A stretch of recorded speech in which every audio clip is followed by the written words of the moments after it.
बिस्मिल्लाहिर्रहमानिर्रहीम, अस्सलाम वालेकुम नाज़रीन। आप लाइव प्रोग्राम देख रहे हैं, मैं इमरान खान हूँ। आज कुछ डेवलपमेंट्स हैं। एक तो 18वीं तरमीम का तस्करा बार बार छिड़ जाता है, NFC अवार्ड का, 18वीं तरमीम का। बिलावल भुट्टो ने इंटरव्यू दिया, वहाँ से फिर मामला। गवर्नमेंट कभी नहीं कहती कि हम इसको ख़त्म कर रहे हैं। यानी जब भी ये मामला उठा, अपोजिशन की तरफ से उठा, और हुकूमत ने हमेशा कहा हम तो नहीं कर रहे, लेकिन वक्तन फ़वक्तन हुकूमत कहती है, ये ज़रूर कहती है कि ये मामला सूबे के हैं, अगर ये हमारे पास होते या कुछ इस तरह की निशानदेहियाँ वो करती है, लेकिन इसको ख़त्म करने का एज सच कोई नहीं। लेकिन खबरें छपती हैं बाकायदा कि कंसेंसस हो गया, लोग इकट्ठे हो गए और ये होने वाला है बस, और फिर ये मामला छिड़ जाता है। ये कौन छेड़ता है, किसकी ख्वाहिश पे छिड़ता है? काबीना में आज एक तब्दीली हुई है। फिरदौस आशिक अवान साहिबा को करप्शन के मुबैना इल्ज़ामात पे हटा दिया गया है, और वो इल्ज़ामात क्या है वो डिटेल से मैं आपको बता सकता हूँ, क्योंकि मेरे पास वो सारी स्टोरी मौजूद है, अब से नहीं थोड़े दिन पहले से, कि ये क्या होने वाला है। और इस बात का आइडिया हमें था कि अगर प्राइम मिनिस्टर ऑफ पाकिस्तान अपनी आई पे आए तो फिरदौस आशिक अवान नहीं बचती। जो इन्होंने कारनामा किया था, वो कारनामा आपके सामने रखेंगे। स्मार्ट लॉकडाउन जो है हुकूमत का, वो कितना कामयाब, कितना नाकाम, उस पर भी हम बात करेंगे। केसेस बढ़ते जा रहे हैं कोरोना के, और उसके बीच में डेवलपमेंट्स आई हैं। मेरे साथ जो मेहमान मौजूद हैं उनमें राणा मशहूद अहमद साहब, साबिक सूबाई वज़ीर हैं और सीनियर मेंबर हैं पाकिस्तान मुस्लिम लीग नून के। बहुत शुक्रिया सर आपका ज्वाइन करने के लिए। हमारे साथ हलीम आदिल शेख साहब हैं पाकिस्तान तहरीक इंसाफ से, बहुत शुक्रिया आपका ज्वाइन करने के लिए। हमें शाहिद लतीफ़ साहब ज्वाइन करेंगे, सीनियर तजियाकार हैं, किसी तारुफ के मुताज नहीं हैं वो भी। फैसल करीम कुंडी साहब हमें पाकिस्तान पीपल्स पार्टी से थोड़ी देर में ज्वाइन करेंगे। सबसे पहले मैं आपके पास आ जाता हूँ हलीम आदिल शेख साहब। ये फिरदौस आशिक अवान साहिबा को हटा देना और शिबली फराज साहब को ले आना, और साथ में उनके एक और आसिम सलीम बाजवा साहब भी, ये डेवलपमेंट की इस वक्त क्या जरूरत पेश आई? आपके पास क्या स्टोरी है? देखिए, कप्तान की मर्जी होती है कब अपनी टीम में किसको रखता है, किसको निकालता है, किससे ओपन कराता है, किसको आखिर में भेजता है, किससे पहले बॉलिंग कराता है। इसी तरीके से वज़ीर आज़म की अपनी मर्जी होती है कि कब अपनी कैबिनेट में किसको रखता है, किसको नहीं रखता है, कैसे करता है। मेरा ख्याल है कि ज़्यादा बेहतर जो स्टीयरिंग पर बैठा हुआ है उसको पता है कि उसने कैसे करना है। जैसे आप इस वक्त एंकर हैं, आपको पता है कि आपने कहाँ से स्टार्ट करना है, कब ब्रेक लेना है, किसको पहले बोलने देना है, किसको बाद में बोलने देना है। तो मैं समझता हूं कि सर ये तो बड़ा वाजिबी सा जवाब है, इस वक्त ही शायद इसकी जरूरत हो। बड़ा जनरलाइज सा जवाब है आपका। सर देखें, मैं आपको बता देता हूं, फिरदौस आशिक अवान साहिबा ने एक कंपनी है कॉमटेक, मुनीर गोंदल साहब की, उसको आउट ऑफ द वे जाके उसको नोटिफाई किया वजारत इत्तलाआत में, और फिर सारे इश्तिहारात उसको दे दिए सरकारी, सारे पैसे उसको दे दिए, और उसके पैसों में हिस्सेदार बन बैठी। इन्होंने सेक्रेटरी इंफॉर्मेशन जो थी साहब, उनको कहा कि जी मेरा किचन आपने चलाना है। मौजूदा सेक्रेटरी इंफॉर्मेशन से भी इन्होंने ऐसी बातें की। फिर गाड़ियां इन्होंने दो तीन जो हैं मुख्तलिफ महकमों से हासिल कर ली, डबल केबन, और उनको इस्तेमाल करती रही। तो इस तरह की बहुत सारी चीज़ें हैं मेरे पास, और इनके खिलाफ एक इंक्वायरी चल रही थी। इस बुनियाद पे इनको हटाया गया है। ये कोई कप्तान वाली तब्दीली नहीं है कि तू वन डाउन चला जा, तू डाउन चला जा, ये वो नहीं हुआ। ये हुआ ये है कि एक खिलाड़ी आपके पास ऐसा था जो रौंदी मार रहा था, ज्यादती कर रहा था। ये बताइए, आज से पहले आपने इसको जिक्र किया इस स्टोरी का किसी शो के अंदर? आज से पहले आपने इसकी ब्रीफ किया आपने कभी इसको, स्टोरी को? आपने, आप तो बहुत एंकर हैं, महान। सर नहीं, हमने किया, लेकिन ये अगर किया तो बड़ी अच्छी बात है। हाँ, इतना डिटेल में नहीं कह रहे, किया डिटेल से उसको दिया, चूंकि स्टोरी तो अमानत थी आपके पास। अगर आपने किया तो बड़ी अच्छी बात है। बाकी वाकईतन कप्तान की मर्जी है, अगर कोई स्टोरी है नहीं है मुझे उसका बिल्कुल नहीं पता, लेकिन जो भी है वजीर आजम की मर्जी है कैबिनेट में किसको रखना है, किसको नहीं रखना। ये बताइए, ये स्टोरी आपने आज से पहले दी नहीं दी? मैं आपसे चूंकि मुझे नहीं पता, शायद आपने दी हो। अपनी इंफॉर्मेशन के लिए मैं अपने खान साहब से पूछना चाह रहा हूँ, इमरान भाई, कि आपने दी थी या नहीं दी थी पहले? अगर पुरानी स्टोरी थी आपके पास तो जस्ट मुझे बताइएगा, मेरी नॉलेज। सर हमने तो फिरदौस आशिक अवान साहिबा को भी बता दिया था कि आप जा रही हैं, वो ही नहीं मानती थी। नहीं, टीवी पे वो ही नहीं मानती थी। शो में अपने सर टेलीविजन पे उनके खिलाफ सुन लें, टेलीविजन पे उनके खिलाफ जितना काम किया सबके नोटिस आ गए सर हमें पैमरा के। अब आप मुझे ये बताएं कि अगर आप सच्ची स्टोरी भी दें और आपको पैमरा से नोटिस दें, फिर भी हमने किया, हमने बताया कि यहाँ पे क्या दो नंबरी हो रही है, लेकिन इंक्वायरी ये मुकम्मल कल हुई है। देखिए, इससे पहले इसके हिंट थे, और वो हिंट हमने दिए थे। ये इंक्वायरी आज मुकम्मल हुई है। अब प्राइम मिनिस्टर ने इसको पढ़ा और फैसला कर दिया। इमरान भाई दोनों एंगल हैं इसके, बहुत मेहरबानी आपकी। अगर मुझे नहीं पता कोई अगर इंक्वायरी हुई और कुछ आया और चेंज कर दिया तो अल्हम्दुलिल्लाह कि इससे पहले होता ही नहीं था। इससे पहले तो लोग कहते थे कि अच्छा ये कमाया, हिस्सा कहाँ है मेरा? जो हम देखते हैं यहाँ सिंध विंध में, क्या अच्छा ये बनाया, हिस्सा कहाँ है? यहां तो अगर ऐसा है, मुझे बिल्कुल नहीं पता, अगर ये भी सच है कि किसी इंक्वायरी के उसमें हटाया तो भी सलाम कप्तान, और अगर कप्तान ने अपनी मर्जी से चेंज किया तो भी सलाम कप्तान। तो मैं समझता हूं कि इसमें ये कोई वो नहीं, अगर फर्ज किया कोई इंक्वायरी आप भी सलाम कप्तान करते हैं, क्योंकि कप्तान जो है वो ये तो पहली दफा ही हो रहा है पाकिस्तान में, कप्तान ये तो पहली दफा ही हो रहा है पाकिस्तान में कि कोई इंक्वायरी अपने की हो रही है और उसको चेंज किया जा रहा है। फर्स्ट टाइम हो रहा है पाकिस्तान में। ये बात ठीक है, वो है कि प्राइम मिनिस्टर ऑफ पाकिस्तान ने इंक्वायरी करवाई अपनी वफाकी वजीर की, हर दिल अजीज वफाकी वजीर की इंक्वायरी करवाई। इंक्वायरी के अंदर जब ये साबित होना शुरू हो गया कि ये कमीशन खा रही थी मुवज्जना तौर पे, तो उनको फारिग कर दिया। देखें, ये बड़ी बात है खान साहब, इस 2018 के बाद बेतहाशा इंक्वायरियाँ हुई, आमिर कियानी की इंक्वायरी हुई, ये आज आटा चीनी चोरों की इंक्वायरी चल रही है, उनके वाली वारिस मौजूद हैं। ये फिरदौस आशिक अवान का वाली वारिस कोई नहीं है, इसके पीछे कोई नहीं है। और इस बीबी ने अपनी किश्तियाँ खुद जला ली थी, एक जमात छोड़कर आई, और जिस तरह अपनी छोड़ने वाली जमात और बाकियों को जिस तरह ये तबरले लेती रहीं, तो इनका ना तो यहाँ पर कुछ था। और उनका मैं भी एक ट्वीट भी पढ़ा था जिसमें उन्होंने कहा कि जी खान साहब जो हैं अरबपतियों के साथ चलते हैं, जो अरबपति हैं उनको वो बचाते हैं, हम जैसे लोगों को कोई नहीं पूछता। तो खैर मैं तो समझता हूँ कि मुकाफ़ात अमल है, जिस तरह की वो ज़ुबान बोल रही थी ये उस तरह का उनके आगे आया है। बाकी अगर आप ये कहें कि इमरान खान साहब मेरिट पर चलते हैं, तो यहाँ पर साहिवाल केस से लेके वो फरिश्ता जो जिसका रेप हुआ, बेचारा कत्ल हुआ, हर चीज़ पर खान साहब ने कहा मैं इंक्वायरी करूँगा। 513 बिलियन जो सुई गैस का जो गया उस पर उन्होंने कहा मैं इंक्वायरी करूँगा। बिजली के रेट बढ़ने पे कहा इंक्वायरी करूँगा। आज तक हमने कोई इंक्वायरी नहीं देखी। तो ये ना कहें कि खान साहब जो हैं वो मेरिट पर फैसले करते हैं। खान साहब अपनी एटीएम मशीनों को बचाते हैं, ये उनकी एटीएम नहीं थी, ये अपनी जो आप तो जहांगीर तरीन साहब को उनकी एटीएम मशीन कहते थे, वो तो सबसे ज्यादा उनका बेड़ा गर्क किया खान साहब। नहीं, बेड़ा गर्क अभी कहाँ बेड़ा गर्क हुआ है? अभी तो पार्टी उनको मुंह नहीं लगा रही, वो कह रहे हैं खान साहब से मेरे वो ताल्लुकात नहीं रह गए, पूरी पार्टी उनके ऊपर तनकीद कर रही है। और ये लोग जहन बना चुके हैं कि जहांगीर तरीन के खिलाफ फैसला हुआ तो इंसाफ होगा, ना हुआ तो नाइंसाफी होगी। हालांकि ये भी एक नाइंसाफी नहीं। देखें, पहली बात है कि ये भी दो ग्रुपों की, तहरीक इंसाफ के अंदर दो ग्रुपों की लड़ाई है।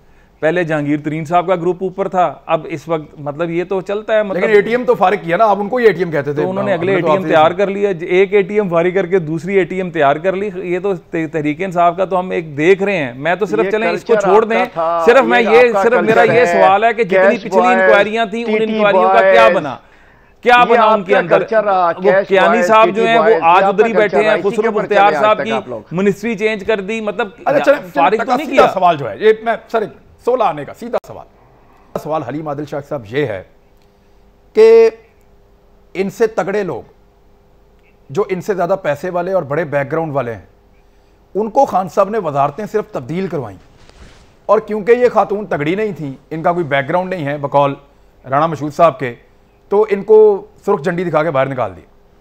अब इसका वो शिकवा करें तो क्या गलत बात है? जी मैं बताता हूँ बात ये, राना मशहूद साहब तो ना ही कह रहे ना बात, इनके यहाँ तो TT culture, cash boy culture, Panama culture, पैसे बाहर मनी लॉन्ड्रिंग कल्चर रहा है इनके पास। तो ये क्या तबसरे करेंगे? राना साहब बड़े भाई हैं हमारे, बड़ी इनके लिए इज्जत है। लेकिन बात यह है कि अब फसानों पे काम नहीं चलता है, और ये कि कौन तकड़ा था, कौन तकड़ी थी, कौन नहीं था, हमें हुकूमत चलानी है। आप हमसे रिजल्ट मांगते हैं जिस अंदाज से उस दिन भी आपने, और कौन प्राइम मिनिस्टर जिस अंदाज से आप भी थे उसमें, उस दिन एंकर के साथ आप सवाल कर रहे थे, आपके सवाल सुनने के लिए सब मौजूद थे। तो अब हमें छोड़ दीजिए, रिजल्ट आपने हमसे लेना है, मतलब पाकिस्तान तहरीक इंसाफ की गवर्नमेंट से लेना है। अब वो कौन सी टीम में रखते हैं, हम पूछते हैं कि आप कल एक्सप्रेस पे थे, आज आप यहाँ आगे, आपने अपने लिए बेहतर सोचा होगा, जीएनएन की इंतजामिया ने सोचा होगा, आप यहाँ बेहतर प्राइवेट जॉब है सर, कर सकते, मेरी प्राइवेट जॉब है, मैं कंपनी बदल सकता हूं। प्राइवेट है ना, देखिए नहीं तो क्या हुआ, बंदा प्राइम मिनिस्टर अपनी कैबिनेट बदल सकता है, उसमें पाबंदी है क्या? देखिए एक चीज को, इदारे को चलाना है। ना सर नहीं ऐसे ना, एक मिनट हलीम आदिल शेख साहब एक सेकंड एक सेकंड अब भाईजान क्या हो गया? भाईजान ठहर जाए, ऐसे गड़बड़ करके भाग जाएंगे, मैं भागने दूंगा आपको? और मैं भागने नहीं दूंगा आपको, मैं मेरी बात सुनिए, मैं नहीं भाग, मेरी बात, आप जब कैबिनेट में तब्दीली करते हैं तो आप ये कहते हैं कि भाई ये नाअहली है, या ये बंदा पसंद नहीं था, या इसने करप्शन की है, इस बुनियाद पे करते हैं। अगर कोई प्राइवेट नौकरी करने वाला आदमी अपनी नौकरी तब्दील करता है तो उसको दूसरी नौकरी उसकी अच्छी कारकर्दगी की बुनियाद पे मिलती है। तो इसको गडमड ना करें। वहां पे नौकरी से अगर बंदा निकाला जाता है आपसे तो वो किसी वजह से निकाला जाता है। सुने सुने, अब मेरी भी सुनिए ना इमरान भाई, सुन लेना भाई जी, मेरी भी सुन लें। मैं कह रहा हूं इस इदारे ने समझा कि आपकी मौजूदगी यहां बेहतरी होगी, आप बड़े एंकर को लाने से इदारा बेहतर हो जाएगा, आपको चेंज कर दिया। इसी तरीके से कि प्राइम मिनिस्टर समझते हैं कि मेरी ये इस जगह पर शिबली फराज साहब आएंगे तो अच्छा परफॉर्म करेंगे। और देखें इस वक्त जो सूरत इतना सादा होता है, लेकिन साथ में हमारे जनरल जनरल आसिम बाजवा और शिबली फराज साहब एक बेहतरीन चॉइस हैं। और अल्हम्दुलिल्लाह जिस अंदाज से जनरल आसिम बाजवा ने उस वक्त ISPR को उठाया और फिजली फराज साहब एक अच्छा फेस हैं, और मैं समझता हूं एक पोलाइट फेस हैं, तो अच्छा फैसला किया है। मैं इस पे नहीं जा रहा, उन्होंने भी अच्छा काम किया हमारी आशिक अमान साहिबा ने। लेकिन अगर हमें इन हालात में, जबकि मुल्क परेशानी में है, मुल्क के ऊपर आज हम काम कर रहे हैं और लोग अपोजिशन हम पे अटैक कर रही है, इस वक्त हमारा फैसला बिल्कुल ठीक है। परफॉर्म हमने करना है, जवाब भी हमने देना है। सर जो इंक्वायरी रिपोर्ट आई है उसके बाद तो आप अच्छा काम नहीं कर सकते, उसमें तो करप्शन है। अब मैं फैसल करीम कुंडी साहब, फिरदौस आशिक अवान साहबा के हटने का इंतजार तो नहीं कर रहे होंगे मेरे ख्याल में आप लोग। आप तो इख्तियार साहब और दीगर लोगों की तरफ देख रहे होंगे कि रज़ाक दाऊद साहब या बाकी लोगों का इनका क्या बनेगा। आप नदीम बाबर की तरफ देख रहे होंगे, तो वो तो अरबों खरबोपति लोग जो हैं वहीं पे हैं। फिरदौस आशिक अवान साहबा का पत्ता साफ और मुबैना तौर पर चंद करोड़ की करप्शन। जी बिस्मिल्लाहिर्रहमानिर्रहीम। देखें इमरान, मैं आज सोशल मीडिया तो एक बड़ा जालिम हथियार है आजकल।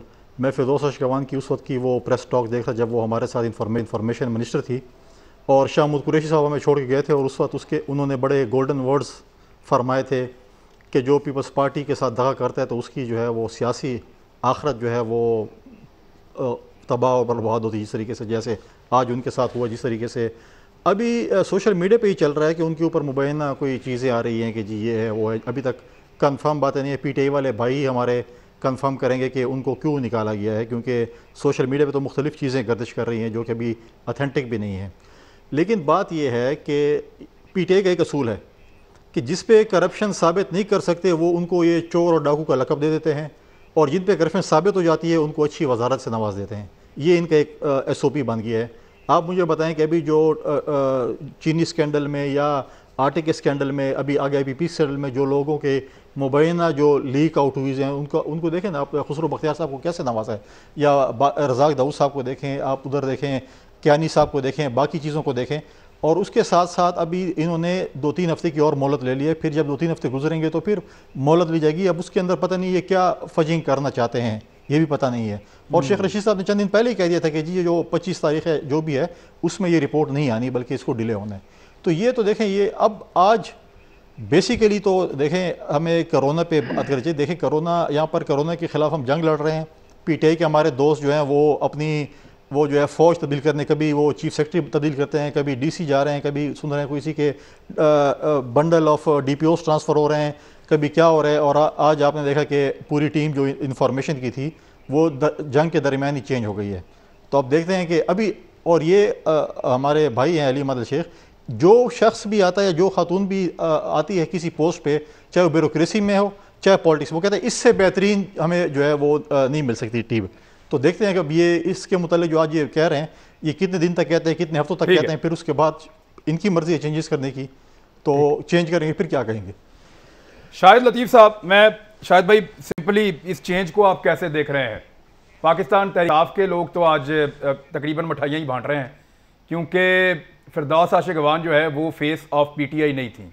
लोगों को ये शिकायत थी और मीडिया के लोगों को अलग शिकायत थी। उनको चलें छोड़ें, कोई बात नहीं, वो तो खान साहब को भी पसंद नहीं है। लेकिन अब इसके बाद कोई उम्मीद की जा सकती है शिबली फराज साहब और आसिम सलीम बाजवा साहब का कम्बिनेशन है वहाँ पे? देखें, ये तो आने वाला खैर वक्त बताएगा कि वो क्या परफॉर्म करते हैं, कैसा परफॉर्म करते हैं। रेपुटेशन तो दोनों की अच्छी है, मगर ये जो आपने बात की कि अगर किसी वजह से है, जैसे आपने कहा कि करप्शन है, अगर सोशल मीडिया पे ये बात चल रही है, इस वक्त ये ऑथेंटिक तो नहीं है। जब तक कोई इंक्वायरी नहीं होती और ये ऑथेंटिक चीज़ सामने नहीं आती तो मैं इसको उसके साथ रिलेट करने से गुरेज करूँगा। अलबत्ता अगर वो चीज़ सामने आती है तो फिर तो इनका जाना एक बड़े किसी और नौइयत का है। सर मैं आपको बता देता हूं सर, असल में वज़ीर आज़म ने आज से चंद हफ्ते पहले एक इंक्वायरी शुरू करवाई थी। उस इंक्वायरी में वज़ीर आज़म को एक शिकायत की गई थी कि एक कंपनी है कॉमटेक नाम की, मुनीर गोंदल साहब जो हैं वो इस कंपनी के ओनर हैं। फिरदौस आशिक अवान साहबा ने 31 जुलाई 2019 को आउट ऑफ द रूल्स जाके इस कंपनी को, जो कॉमटेक नाम की कंपनी है, इसको गवर्नमेंट का नोटिफिकेशन दे दिया, इसको नोटिफाई कर दिया। एडवर्टाइजमेंट एजेंसी जो गवर्नमेंट के साथ अटैच्ड है उनके साथ जोड़ दिया इसको, और इसको जोड़ने के बाद किसी और को बिजनेस नहीं दिया। उसके बाद जितना बिजनेस दिया वो उसका 90% से ज़्यादा इसी कंपनी को मिलता रहा, और इस कंपनी के अंदर जो मुनाफा था उसकी 50% की हिस्सेदार फिरदौस आशिक अवान साहबा मुबैना तौर पे थी।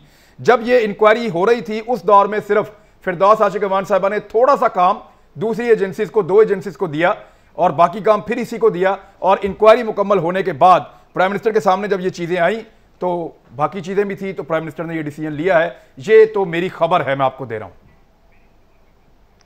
इसीलिए मैंने कहा ना कि ये खबर की बुनियाद पर आप बात कर रहे हैं। अगर कोई इंक्वायरी है उसका नतीजा सामने आना चाहिए। जैसे अभी चीनी और आटे का एक इतना बड़ा स्कैंडल जो था उसको अनकवर किया गया है, मैं समझता हूँ ये अच्छी चीज़ है। अब उनके साथ क्या करते हैं ये एक बात की बात है कि इस पर क्या एक्शन लिया जाता है, मगर ये कम से कम इसका क्रेडिट पीटीआई को मिलना चाहिए कि खुलेआम बड़े बड़े नाम उसके अंदर जो थे वो लाए गए हैं, आपकी और मेरी नज़र में वो नाम आए हैं, और जो जो कुछ गलत काम हुए हैं उनको बयान किया गया है। ये एक अच्छी चीज़ है। अगर ये है लेकिन तो शायद भाई इमरान खान कभी भी ऑप्शन लेस तो नहीं हुए। देखें, हलीम आदिल शेख साहब पाकिस्तान तहरीक इंसाफ में हैं, मैं मेरे प्रोग्राम में बैठे हैं इसलिए कह रहा हूं कि इनकी मिसाल आपके सामने है। बेशुमार और लोग ऐसे हैं जो पाकिस्तान तहरीक इंसाफ में, और उनकी बड़ी नेक शोहरत है, बाकी पार्टीज में भी ऐसे लोग मौजूद हैं। तो खान साहब चॉइसलेस तो कभी नहीं रहे। तो इस तरह के लोग जब आगे आ जाएं और फिर ऐसी कहानियां निकलें तो ये तो पीटीआई को डैमेज होगा, गवर्नमेंट को नहीं। मैं नहीं कह रहा कि ये कोई चॉइसलेस सिचुएशन थी या नहीं थी। मैं ये कह रहा हूं कि 2 वजह हो सकती है ना। जैसे अभी कहा जा रहा था कि जी कैप्टन है, उनकी चॉइस है, अगर एक की परफॉर्मेंस नहीं पसंद तो कोई बेहतर परफॉर्मेंस के लिए किसी को और को ले आए। मैं इस बात को मानता हूं, परफॉर्मेंस तो चेंज हो सकती है या आपकी मर्जी के मुताबिक नहीं हो सकती, मगर किसी करप्शन के मामले में किसी को हटाना ये कोई परफॉर्मेंस वाला मामला नहीं है, ये मामला ज़्यादा संगीन है। तो इसलिए मैं कह रहा हूं कि इसकी इंक्वायरी ये खोलने दें, जब ये बात आ जाए और फिर ये कुदरती बात है कि खुलकर सामने बात हो जाएगी कि जी उन्हें ये पसंद नहीं आया, ये करप्शन की बुनियाद पर पहले भी इनके कुछ लोग इस तरह हो चुके हैं। तो मेरे ख्याल में अगर इस तरह हुआ है तो फिर तो पीटीआई का जो इमेज है उसमें इजाफा होगा, तो वो एक और चीज़ है। लिहाजा अब इस वक्त इसको फिक्स करना कि यही वजह है जिसके तहत ये हुआ है, मैं समझता हूँ ये थोड़ा कबल अज़ वक्त है। जी नाज़रीन, अभी एक ब्रेक ले लेते हैं, लेकिन पहले मैं बताऊं कि 4 चीफ सेक्रेटरी, 6 आईजीज और बहुत सारे सेक्रेटरी दर्जनों पंजाब में तब्दील हो चुके हैं, लेकिन तब्दीली नहीं आ रही। इतने लोग तब्दील करके भी अगर तब्दीली नहीं आ रही तो खान साहब चीफ मिनिस्टर तब्दील करके देखें, शायद आ जाए। एक ब्रेक लेते हैं, वापस आते हैं, फिर बात करते हैं।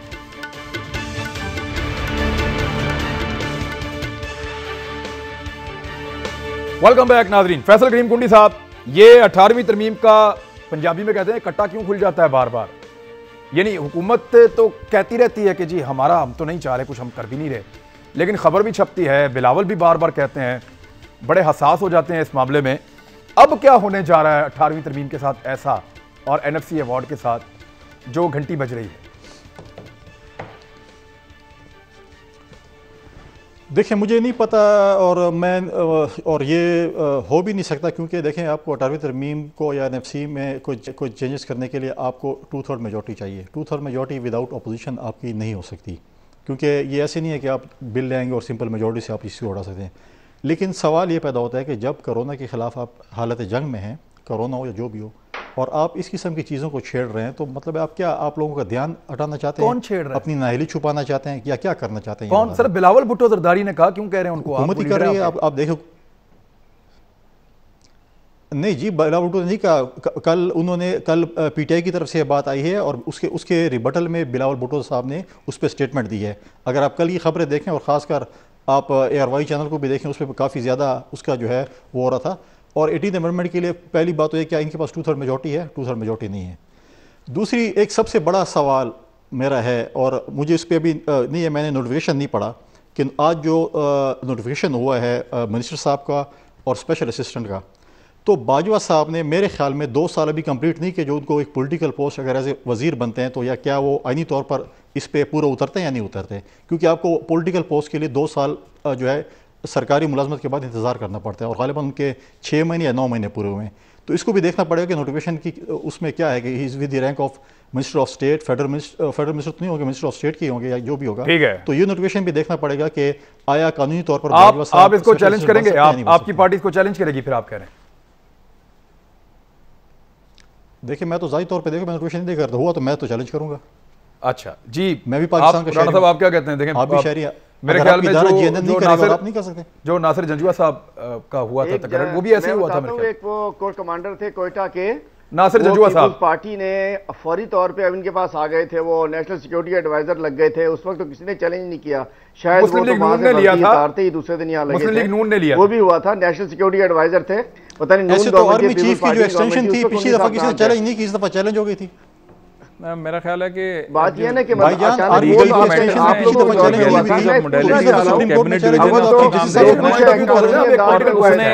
लेकिन वो आप जंजुआ साहब को लेकर आए थे कोयटा से, उस वक्त सब अच्छा लग रहा था आपको। अब अगर इस मामलात के अंदर क्यों जनरल आसिम सलीम बाजवा ने आईएसपीआर को खड़ा किया और चीजों को बेहतर किया, अगर आगे तो उसमें क्या परेशानी होगी? चैलेंज करके किसको लगाना चाहते हैं? जंजुआ साहब को लेकर आए थे, कोर कमांडर कोयटा थे, दूसरे दिन आपने बिठा दिया था लाकर। क्या वो क्यानी साहब की मर्जी शामिल थी आपको? क्यानी साहब उन्होंने आईएसपीआर में अच्छा काम किया, लेकिन कानून सबके लिए होना चाहिए, आइन सबके लिए है, होना चाहिए। अच्छा उनका जंजुआ साहब का जवाब दीजिए ना। आपकी पार्टी ने क्यानी साहब को एक्सटेंशन दी, आपकी पार्टी ने क्यानी साहब को एक्सटेंशन दी, किसी ने चैलेंज नहीं किया। इमरान खान साहब ने आर्मी चीफ को एक्सटेंशन दी, चैलेंज हो गया। इसी तरह पीएमएलएन साहब ने जनरल साहब को रिटायरमेंट के फौरन बाद अपने साथ लगा लिया नेशनल सिक्योरिटी एडवाइजर, तो किसी ने चैलेंज नहीं किया। और अब आप कह रहे हैं क्योंकि इमरान खान ने किया तो चैलेंज करेंगे। तो सर इसी तरह मौलाना तारिक जमील साहब, तो इनको बर्दाश्त नहीं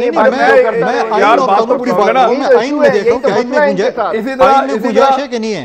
इसी तरह मौलाना तारिक जमील साहब बाकी सबके लिए दुआ करते थे तो सारी दुनिया बर्दाश्त करती थी, इमरान खान के लिए की तो जनाजे पढ़ाते थे। बेगम कुलसुम नवाज का जनाजा उन्होंने पढ़ाया। आपका पॉइंट ऑफ व्यू इस पे? उस दिन के बाद सारे पहली बात तो ये, अच्छा वैसे है तो पॉलिटिकल पोस्ट है तो डिबेटेबल तो है, बात तो देखें जब आप पॉलिटिकल पोस्ट पर आएंगे तो फिर आपको फ्लैग तो आएगा और फिर आप उस ओहदे के हिसाब से नहीं, उस पॉलिटिकल पोस्ट के हवाले से आपकी कारकर्दगी जानी जाएगी।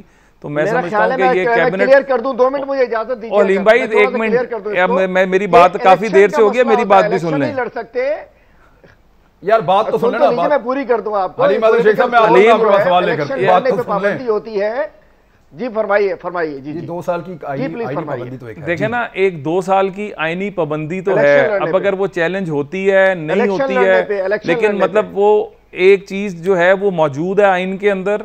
और वैसे आज मैं इस चीज से हटके आज मैं शाहिद लतीफ साहब को देख रहा हूँ, कोरोना का पहला इफेक्ट मुझे नजर आया कि आज सफेद ये जरा ज्यादा नजर आ रहे हैं। शाहिद भाई, चलो मैं शाहिद भाई के पास जाता हूँ अभी, लेकिन 1 मिनट में हलीम आदिल शेख साहब। इमरान खान, मैं थोड़ा सा इस पे जवाब दूंगा। इमरान भाई आप जवाब इस पे भी दे दें मुझे, और ये भी बता दें कि क्या मुराद अली शाह साहब के काम से इतनी खौफजदा हो गई आपकी पार्टी की 18वीं तरमीम पे सोचना शुरू कर दिया है कि इस आदमी के बाद इख्तियारात हैं तो ये परफॉर्म कर रहा है?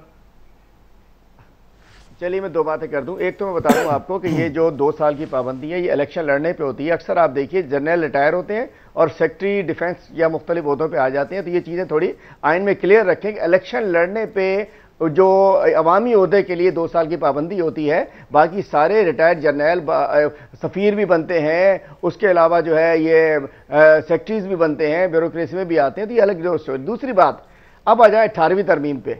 बात यह कि 18वीं तरमीम पे अभी तो ऐसा कोई कट्टा खोला ही नहीं है, क्योंकि उसके लिए तय बात है कि उसमें 2/3 मेजॉरिटी चाहिए, जो हमारे पास नहीं है।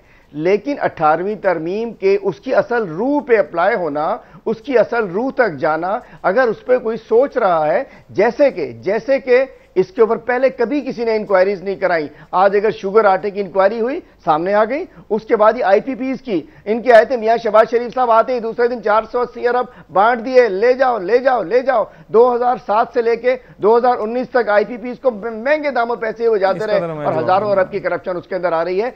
इशू अब बात करते हैं मुराद अली शाह साहब, कहते हैं कि अरबों रुपए की करप्शन को नकेल डाल दें। आप पूछे मुराद अली शाह साहब से पूछ लें कि उन्होंने कीता की है। इस कोरोना को ले लें, पुरानी बात तो छोड़ दीजिए, पुरानी बात मैं करूंगा कि जी 10 साल के अंदर 957 अरब की करप्शन, जो कि ऑडिटर जनरल की रिपोर्ट कहती है। ओमनी न जाने क्या क्या कौन कौन से फसाने यहां नहीं निकले हैं, किस किस्म की कहानियां सिंध में हम लोगों ने नहीं सुनी है। तो ये सूबाई खुद मुख्तारी का नतीजा आपको लगता है? आज अस्पताल में आज कोरोना के अंदर अस्पतालों के 17 जिलों के अंदर वेंटिलेटर्स नहीं है सिंध में। आज सबसे कम टेस्टिंग कैपेसिटी सिंध के अंदर है। 10 साल, इस साल भी 140 अरब का बजट है हेल्थ का। पिछले साल 22 अरब की करप्शन हुई थी हेल्थ में। कुत्ते 1.5 लाख के करीब कुत्तों ने आदमियों को काट लिया है। लाड़काना में 1000 से ज्यादा बच्चों को एड्स लग गई है। तो सर अगर सूबाई खुद मुख्तारी खत्म हो जाए तो कुत्ते आदमी को नहीं काटेंगे? 18वीं तरमीम क्या, कौन से इन्होंने हजारों स्कूल बंद पड़े हैं, एजुकेशन का बजट इनके पास है। 18वीं एक मिनट मैं जवाब लेता हूं। शायद भाई ये कोई 18वीं तरमीम इतनी बुरी चीज है और एक ऐसी चीज है जिसकी वजह से ऐसा इंपैक्ट आ रहा है कि सूबे अपनी खुद मुख्तारी को करप्शन के लिए, बेईमानियों के लिए और बैड गवर्नेंस भी इसकी वजह से हो रही है, इस्तेमाल कर रहे हैं। इस पे थोड़ा मैं थोड़ा जी आप बात देखिए, ये मामला तो बार बार उठता है ना। और दूसरी बात यह है कि 18वीं तरमीम की तब्दीली की अभी बात उन्होंने नहीं की। मैं ये समझता हूं कि बिल्कुल पीपीपी की तरफ से मामला बार बार उठा दिया जाता है। इस तरह तरमीम की बात उन्होंने नहीं की, तो लिहाजा अभी तो नैब की तरमीम की बात, क्योंकि वो एक्ट जो है आपने ऑर्डिनेंस के थ्रू पास किया था पिछले साल, उसका वक्त ख़त्म हुआ है, लिहाजा उसको दोबारा से रिफ्रेश करना चाह रहे हैं। और फिर साथ ये बात चल रही है कि जी इसके अंदर सब मिल के, चूँकि हमारा कुछ एक्सपीरियंस हो चुका है, मिल के जब सब इसके ऊपर एग्री करेंगे तो इसकी तरमीम भी की जाएगी। फिलहाल इतनी बात हुई है, तो मगर इसको बढ़ा चढ़ाकर 18वीं तरमीम तक ले अगर रोला डाल भी रहे हैं शायद भाई, अगर रोला डाल भी रहे हैं तो तरमीम तो हो ही नहीं सकती, तो फिक्र की क्या जरूरत है? पीपल्स पार्टी या पीएम नहीं हो सकती। पहली बात है कि ये 2/3 मेजॉरिटी नहीं होगी, वो नहीं हो सकती। जी ठीक कह रहे हैं। नहीं, अब यही बात जो इन्होंने की है ना, शोर हम नहीं मचा रहे, ना पीपल्स पार्टी कह रही है ना पीएमएलएन कह रही है। ये बात शुरू की इनके गवर्नर इमरान इस्माइल साहब ने सिंध के अंदर, वहाँ पर इन्होंने जो है, और मैं ये समझता हूँ कि ये सिर्फ और सिर्फ जब कोई इशू बड़ा बनता है ना, जिस तरह कोरोना का इशू बना, हुकूमत की मुजरिमाना गफलत नज़र आई कि वहाँ पर जिस तरह इनको आना चाहिए था और इनको पहले दिन से लॉकडाउन करना चाहिए था। और इसके ऊपर मैं बिल्कुल एंडोर्स करूंगा जो गिलगित बल्तिस्तान के चीफ मिनिस्टर ने कहा, जो आज़ाद कश्मीर के प्राइम मिनिस्टर ने कहा, जो सिंध के चीफ मिनिस्टर ने कहा कि लॉकडाउन अगर पहले हो जाता और हमारे बॉर्डर्स अगर सील कर दिए जाते तो हम तो वी आर लकी कि हम अभी तक बचे हुए हैं, लेकिन आगे का पता नहीं लग रहा। महमूद साहब कह रहे हैं कि आसिफ अली जरदारी साहब और नवाज शरीफ साहब का बंदर बांट था ये 18वीं तरमीम, और वफाक इससे कमजोर हुआ है, मजबूत नहीं हुआ। मैं उस तरफ ही आ रहा हूं। तो इसके ऊपर पहली बात है कि डिबेट की जाती है, और डिबेट का ये टाइम नहीं है इस वक्त। टाइम है कि जब सुई के साथ कोरोना के ऊपर आप जो है सबको इकट्ठा करें। ये वो हुकूमत है, तो शायद तब थे भी नहीं पार्लियामेंट में।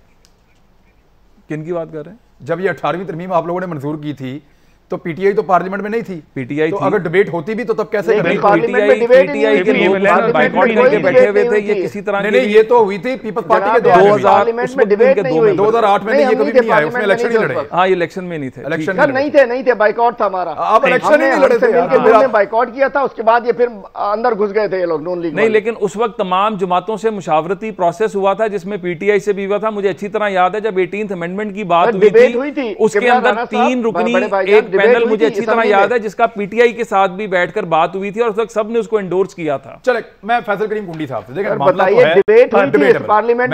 मामला तो है। अगर तब डिबेट नहीं हुई, आज पाकिस्तान तहरीक इंसाफ की गवर्नमेंट है, करवा ले डिबेट, बुलाएं वहां पे बिलावल भुट्टो जरदारी साहब को भी, शहबाज शरीफ साहब को भी, एक लॉजिकल डिबेट करवाएं और उसके ऊपर कोई फैसला निकाल लें। अगर निकाल सकते हैं तो 2/3 मेजॉरिटी तो चाहिए। ब्रेक ले लें, वापस आते हैं बात करें।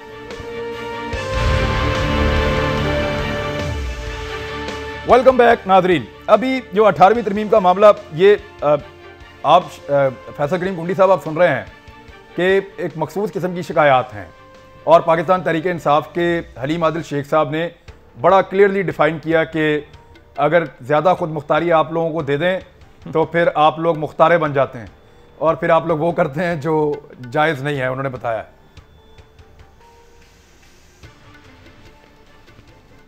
देखिए, पहली बात तो यह कि मैं हलीम आदिल शेख के इंफॉर्मेशन के लिए अर्ज़ करूँ कि इस वक्त जो है सिंध में, अगर इनको चाहिए मैं इनको डिटेल भी भिजवा देता हूँ आपके तवज्जो से, कि 949 वेंटिलेटर्स मौजूद हैं और 3000 टेस्ट डेली बेसिस पे हो रहे हैं, बल्कि उसको भी टेस्ट को इंक्रीज़ भी कर रहे हैं। जहाँ तक 18th अमेंडमेंट की बात है, कहते हैं कि हम नहीं थे, मे बी चंद इनमें से नहीं थे, लेकिन इनके जो फ्रंट लाइन रनर हैं जो इस वक्त इनको डिफेंड करने के लिए बैठे हुए हैं या जो बहुत ही इनके हैं, वो उस सारी हमारी हुकूमतों का या अपोजिशन का हिस्से ही थे। जो आज इनके दाएं बाएं सारे जो इनके फ्रंट रनर हैं वो सारे उस वक्त मौजूद थे। लेकिन एक बात है, अगर आप देखते हैं कि 18th अमेंडमेंट में कुछ ऐसी चीज़ें हैं जिसमें अवाम में, तो आप अपोजिशन के साथ इस तरह आप नहीं कह सकते कि आप टीवी चैनल पे आके कह दें कि हम इसको ऐसे कर रहे हैं। बिल्कुल आपके पास मेजॉरिटी नहीं है, पहली बात तो ये है। और आपको कोई चीज़ों में अगर आपको चेंजेस करनी है, जब तक आप अपोजिशन के साथ बैठ कर मुलाकात हल नहीं करें, उनके साथ बैठ के उनको मज़ाकरात नहीं करेंगे, बताएंगे कि यार ये जितना मुकद्दस आप उसको समझते हैं 18वीं तरमीम को, नैब कोऑर्डिनेंस, मुझे तो लगता है अगर ये आपको दावत देंगे तो बात के बजाय लड़ाई शुरू कर देंगे आप लोग। नहीं, हम आपको पीटे वाले नजर आते हैं। तो दूसरी बात यह है कि इन्होंने बात की सिंध हुकूमत की। अब प्रॉब्लम यह है कि इनको जो है मुराद अली शाह फोबिया हो चुका है कि मुराद अली शाह क्यों अच्छे काम कर रहे हैं, क्यों मुराद अली शाह की तारीफ हो रही है। क्या वज़ीर आज़म पूरे पाकिस्तान के वज़ीर आज़म नहीं है? इन्होंने जहाँ पर अपोजिशन की हुकूमत है, चाहे वो कश्मीर में है, चाहे GB में है, चाहे सिंध में है, वज़ीर आज़म साहब को तौफीक नहीं हुई विज़िट करने की, क्योंकि जब जाएंगे तो वहाँ पर उनके सिंध की चीफ मिनिस्टर की तारीफ़ करनी पड़ेगी और GB की उसकी तारीफ़ करनी पड़ेगी या कश्मीर वालों की तारीफ़ करनी पड़ेगी। तो ये अपोजिशन को समझते नहीं है कि हम जाएं और अपोजिशन की कोई तारीफ़ हो। ये इस वक्त जिस तरीके से बने हैं, लेकिन जो है वो इस वक्त मुल्क के वज़ीर आज़म है। चलें, अभी तो ये मेरे ख्याल में अभी इस वक्त ये इसका नहीं है। आखिरी चीज़ जो है, आखिरी चीज़ को इनको ये बताना पड़ेगा कि आप इंतखाबी नतायज जो है वो अपनी मर्जी से तो लेके आ सकते हैं, लेकिन मईशत के नतायज जो हैं वो अपनी मर्जी से कभी नहीं आते, वो जो है ऑन ग्राउंड आने पड़ते हैं। हलीम आदिल शेख साहब, फिर एक डिस्कशन होनी चाहिए, एक भरपूर किस्म की, कोई कमेटी बने, कोई पार्लियामेंट में जाएं। मेरे ख्याल में ये वक्त भी नहीं है इस काम का। अभी मुराद अली शाह को वो करने दें जो वो कर रहे हैं। शेख साहब, आवाज आ रही है आपको? हलीम आदिल शेख साहब को नहीं आ रही जी। शाह लतीफ साहब, अब आपकी बात तो ठीक है कि जब तक इसके ऊपर इनके पास मेजॉरिटी नहीं होगी तब तक तो ये नहीं कर पाएंगे, तो एक डिस्कशन होनी चाहिए। आपको लगता है डिस्कशन का दरवाजा खुल सकता है इन हालात में? देखें, पहली बात तो ये आपने सही निशानदेही की कि ये वक्त नहीं है कि आप 18वीं तरमीम में घुस जाएं। यही हम करते हैं कि जो मुल्क के असल मसाइल हैं, कोई एक आध स्कैंडल पैदा होता है, फिर उन मसाइल को पसे पुश डालकर हम एक और तरफ चल पड़ते हैं। इस वक्त 2 मसाइल हैं आपके बहुत बड़े। पहला मसला कोरोना का, पूरी दुनिया में जो कुछ हो रहा है वो आपके सामने है। और पाकिस्तान को अपनी इकॉनमी और दुनिया जैसे सफ़र कर रही है, अपनी पूरी ताकत के साथ इस कोरोना को पहले रोकना है, पहले हमें इससे निपटना है। सर, वक्त खत्म हो गया सर मेरे पास, और मसला जो मैं मजीद इसमें किसी का पॉइंट ऑफ व्यू नहीं ले सकता क्योंकि वक्त हमारे पास कलील था। लेकिन इमरान खान साहब एक मरतबा फिर ब्यूरोक्रेसी के बजाय चीफ मिनिस्टर बदलने का सोचें, शायद तब्दीली आ जाए। अब तक के लिए इतना ही अपना ख्याल रखिएगा। अल्लाह हाफ़िज़।